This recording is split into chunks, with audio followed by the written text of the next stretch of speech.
Graça e paz.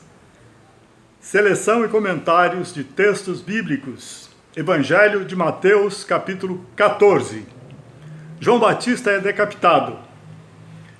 Herodes havia prendido e amarrado João, colocando-o na prisão por causa de Herodias, mulher de Filipe, seu irmão, porquanto João lhe dizia: não te é permitido viver com ela. Herodes queria matá-lo, mas tinha medo do povo, porque este o considerava um profeta. No aniversário de Herodes, a filha de Herodias dançou diante de todos, e agradou tanto a Herodes, que ele prometeu, sob juramento, dar-lhe o que ela pedisse. Influenciada por sua mãe, ela disse: dá-me aqui, num prato, a cabeça de João Batista. O rei ficou aflito, mas por causa do juramento e dos convidados, ordenou que lhe fosse dado o que ela pedia. E mandou decapitar João na prisão. Sua cabeça foi levada num prato e entregue à jovem, que a levou à sua mãe. Os discípulos de João vieram, levaram o seu corpo e o sepultaram. Depois foram contar isso a Jesus. A primeira multiplicação dos pães. Ouvindo o que havia ocorrido, Jesus retirou-se de barco em particular para um lugar deserto.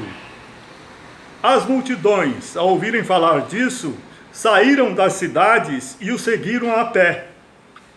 Quando Jesus saiu do barco e viu tão grande multidão, teve compaixão deles e curou os seus doentes. Ao cair da tarde, os discípulos aproximaram-se dele e disseram: este é um lugar deserto e já está ficando tarde. Manda embora a multidão para que possam ir a um povoado comprar comida. Respondeu-lhe Jesus: eles não precisam ir. Deem-lhes vocês algo para comer. Eles lhe disseram: tudo o que temos aqui são 5 pães e 2 peixes. Tragam-nos aqui para mim, disse ele. E ordenou que a multidão se assentasse na grama. Tomando os 5 pães e os 2 peixes, e olhando para o céu, deu graças e partiu os pães. Em seguida, deu-os aos discípulos e estes à multidão. Todos comeram e ficaram satisfeitos. E os discípulos recolheram 12 cestos cheios de pedaços que sobraram. Os que comeram foram cerca de 5.000 homens, sem contar mulheres e crianças. Este é o nosso Jesus. Este é o Filho de Deus, que se tornou carne, se tornou ser humano, como você e eu, mas cheio do Espírito Santo de Deus.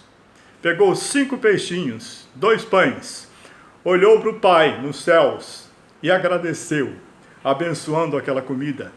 E aquela comida foi suficiente para uma imensa multidão de mais de 10.000 pessoas. Louvado seja o nome do Senhor. É este mesmo Espírito que mora em você e em mim, que entregou sua vida a Jesus. E Jesus quer continuar fazendo a sua obra através de você e de mim, porque o poder do Espírito Santo está em você e em mim. Basta que nós consagremos nossas vidas a Ele. Basta que nós demos espaço cada vez maior ao Espírito Santo, aceitemos sua soberania sobre nós, obedeçamos a sua vontade, e aí o seu poder se manifestará através de nós também. Louvado seja o nome do nosso maravilhoso Senhor. Jesus anda sobre as águas. Logo em seguida, Jesus insistiu com os discípulos para que entrassem no barco e fossem adiante dele para o outro lado, enquanto ele despedia a multidão. Tendo despedido a multidão, subiu sozinho a um monte para orar. Ao anoitecer, ele estava ali sozinho, mas o barco já estava a considerável distância da terra, fustigado pelas ondas, porque o vento soprava contra ele. Jesus despediu as multidões e mandou seus discípulos pegarem o barco e começarem a caminhar para outra margem, dentro do barco. E ele subiu ao monte para orar. Meu amado, minha amada, se Jesus precisava orar tanto, e sempre ele se isolava para orar, que dirá de nós? Que dirá de nós? Pelo menos comecemos o nosso dia na presença do nosso Deus, entregando o dia de vida que Ele nos dá a Ele, pedindo sua direção, e passemos o dia em atitude de oração, e antes de dormir, conversemos de forma especial com nosso Pai, com muita gratidão no nosso coração. Pela oração, o poder de Deus nos reveste o nosso ser, reveste o nosso ser. Alta madrugada, os discípulos dentro do barco, alta madrugada, Jesus dirigiu-se a eles, andando sobre o mar. E o mar estava agitado, fustigado pelas ondas. Quando o viram andando sobre o mar, ficaram aterrorizados e disseram: é um fantasma! E gritaram de medo. Mas Jesus imediatamente lhes disse: coragem, sou eu, não tenham medo. Senhor, disse Pedro, se és tu, manda-me ir ao teu encontro por sobre as águas. Venha, respondeu ele. Então Pedro saiu do barco, andou sobre as águas e foi na direção de Jesus. Mas quando reparou no vento, ficou com medo e, começando a afundar, gritou: Senhor, salva-me! Imediatamente Jesus estendeu a mão e o segurou e disse: homem de pequena fé, por que você duvidou?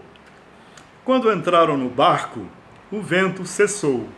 Então os que estavam no barco o adoraram, dizendo: verdadeiramente, tu és o Filho de Deus. Depois de atravessarem o mar, chegaram a Genezaré. Quando os homens daquele lugar reconheceram Jesus, espalharam a notícia em toda aquela região e lhe trouxeram os seus doentes. Suplicavam-lhe que apenas pudessem tocar na borda do seu manto. E todos os que nele tocaram foram curados. Glória a Deus. 12 discípulos dentro do barco, o mar agitado. Jesus aparece alta madrugada. Eles pensam que é um fantasma, uma assombração, ficam com medo. Jesus diz: tenho paz, sou eu. Aí Jesus disse: se és tu, me manda ir até você. E Jesus disse: venha. Pedro tirou o pé de dentro do barco, pôs sobre a água, pôs sobre as ondas e não afundou. Pôs o segundo pé e não afundou, olhando para Jesus. E olhando para Jesus, ele ia caminhando em direção a Jesus. Mas o vento estava forte, as águas agitadas, e ele tirou o seu olhar de Jesus e começou a afundar. Eu não sei qual é o mar da sua vida, eu conheço o meu, e eu conheço os ventos que estão soprando nele no momento. Eu conheço os perigos que tenho enfrentado, e você conhece os seus. Cada um de nós tem provações, tem dificuldades, tem sofrimentos, tem tempestades, tem ventos contrários, estamos no mar da vida. Mas se olharmos para as dificuldades, para o vento, para a tempestade, para os problemas, vamos afundar cada vez mais. Nós vivemos pela fé, nós vivemos por aquilo que nós não enxergamos com nossos sentidos físicos. A fé é a certeza daquilo que você espera e a convicção de fatos que você ainda não vê. Portanto, quem vive pela fé, vive enxergando espiritualmente, sobrenaturalmente, o invisível. Olhando para o invisível. Olhando para Deus, que é Espírito. Para Jesus, que tem um corpo, mas está lá no céu com Deus Pai. Para o Espírito Santo, que é Espírito. Olhando para o seu Deus, fixando os seus olhos no seu Deus, você não vai afundar, Não importam as tempestades da sua vida, você poderá andar sobre o mar sem afundar, olhando para Jesus. Tenha fé. Eu acho muito interessante essa passagem, porque Pedro, dos discípulos, é o que mais pisava na bola, é o que mais cometia gafes e erros, era o mais carnal de todos eles. No entanto, dos 12 discípulos, ele foi o que teve mais fé, de todos os 12, inclusive João, ele foi o que teve mais fé, e disse: se és tu, Jesus, me manda ter contigo. Jesus falou: venha. Ele foi, os outros não se arriscaram. Agora, o que teve mais fé começou a afundar porque tirou os olhos de Jesus, e Jesus disse para ele: homem de pequena fé, por que duvidaste? Meu amado, minha amada, esta é a palavra de Deus. Não duvide, confie nela. Ela é a verdade. E Deus vela pela sua palavra para cumpri-la. No meio das tempestades da sua vida, com os olhos fitos em Jesus, no seu Espírito Santo, creia nesta palavra. Repita, declare esta palavra com a tua boca. Esta palavra tem poder e você vai caminhar firme até chegar lá na glória eterna, conduzido por aquele que pagou o preço da sua salvação, Jesus Cristo, nosso amado Salvador e Senhor. Glória a Deus!